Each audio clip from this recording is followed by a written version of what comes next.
Halo, assalamualaikum fans drama Korea. Pada kesempatan kali ini aku bakalan bahas soal dan pembahasan tes P3K kebidanan. Materi yang saat ini bakalan aku bahas ini tentang perubahan fisik pada ibu hamil part 2.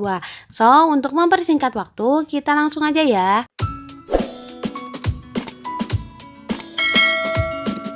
Pertanyaan pertama, pada ibu hamil terjadi kenaikan volume darah sehingga terjadi hemodilusi. Dapat menyebabkan A. Hemoglobin turun, B. Hemoglobin naik, C. Tekanan darah naik, D. Curah jantung turun, E. Tekanan darah turun. Pada perubahan sistem kardiovaskuler untuk ibu hamil, di sini ada perubahan fisiologis pada kehamilan normal, yang terutama adalah perubahan maternal, yaitu meliputi yang pertama ada retensi cairan, yaitu bertambahnya beban volume dan curah jantung.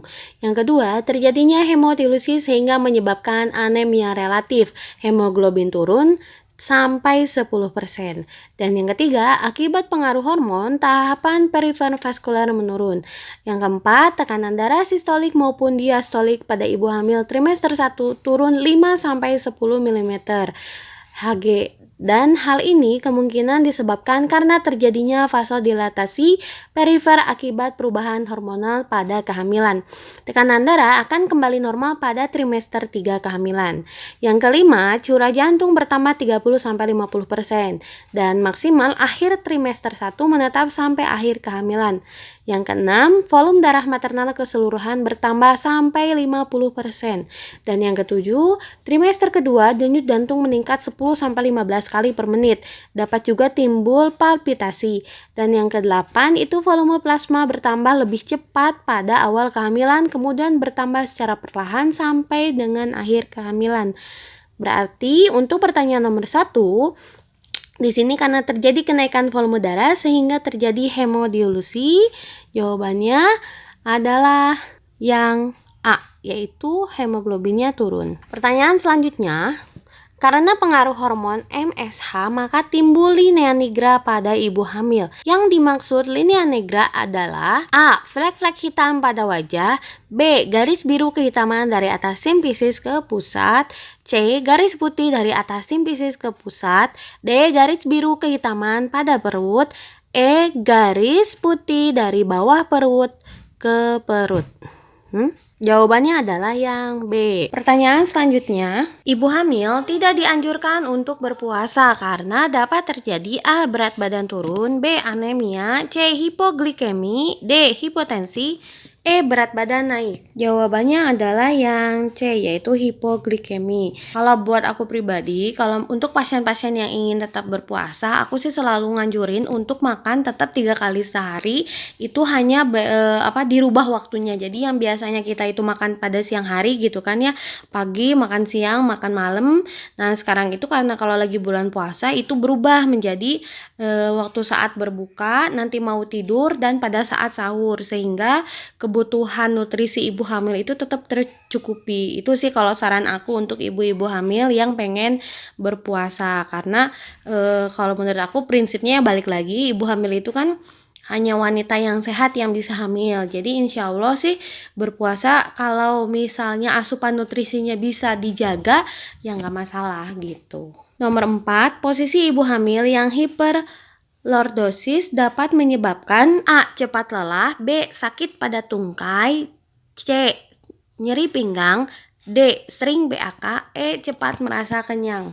Jawabannya adalah C ya, kan ini hiperlordosis. Jadi si tulang belakangnya tuh kayak gini nih kan, si tulang belakangnya tuh ya jadi tenggeng kalau bahasa Sunda tuh bilangnya gitu kan. Ini kan karena lagi hamil gitu kan dianya kan. Kemudian pertanyaan selanjutnya, perubahan darah pada ibu hamil sehingga terjadi A. Hemoglobin meningkat, B. Sel darah merah meningkat, C. Hemotrokit meningkat, D. Koagulasi menurun, E. Koagulasi naik. Jawabannya adalah yang B. Sebenarnya hemoglobin juga kan sel darah merah juga ya. Kenapa di A juga ada hemoglobin ya? Aduh entahlah, pokoknya kalau intinya itu kalau menurut aku sih hemoglobin sama sel darah merah itu sama aja gitu. Ya jadi jawabannya bisa A sama bisa B. Pertanyaan selanjutnya, flek hitam pada pipi ibu hamil disebut A. Chloasma gravidarum, B. Striae albicans, C. Striae gravidarum, D. Linea alba. E. Striae alba. Jawabannya adalah A. Seorang perempuan hamil datang periksa ke puskesmas. Hasil pengkajian berat badan sebelum hamil 60 kilo.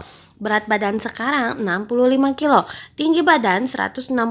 Berapakah BMI pasien tersebut? Rumus cara menghitung BMI itu jadi berat badan sebelum hamil dibagi tinggi badan pangkat 2. Jadi berat badan sebelum hamil kan 60 kilo nih. 60 dibagi 160 berarti 1,6 ya. Pangkat 2. Ini kan 160 cm dijadiin meter dulu berarti 1,6. Sama dengan ini 1,6. 6 kali 6 36. 6 9 6 1.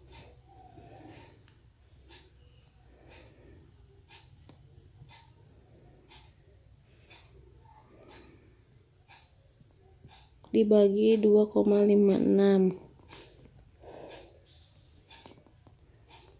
dibagi 2,56 ini 512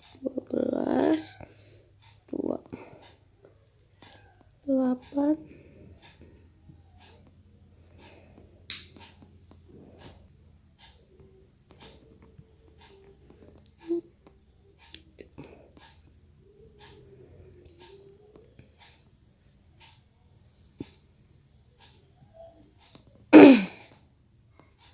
nih 23.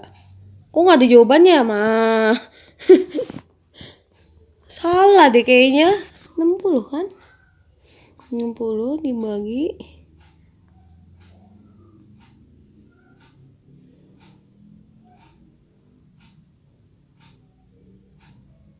23,43 bener.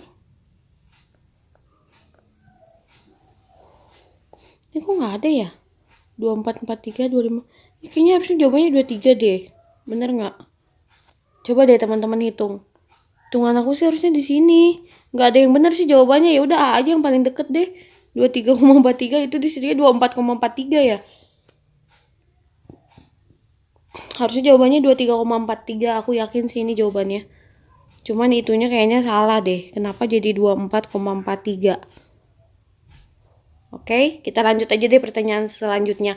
Intinya sih rumusnya ini ya, harus ingat aja berat badan sebelum hamil dibagi tinggi badan pangkat 2.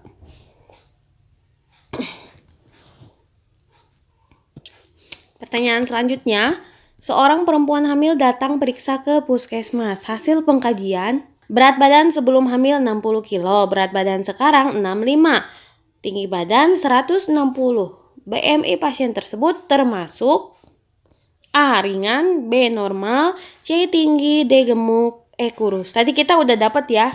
Ini tuh berapa tadi teh? 23,43 kan?